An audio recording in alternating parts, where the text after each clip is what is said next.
Gusto ko magpasalamat po sa support ang binibigay niyo po sa amin. Maraming salamat po.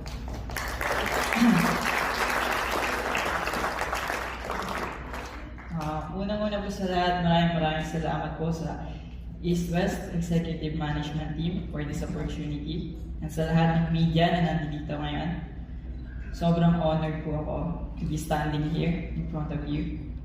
Not just as representative of Philippine sports, but now as an official ambassador of East-West Bank. Sobrang excited po ako to be with all of you today for this special event with East-West.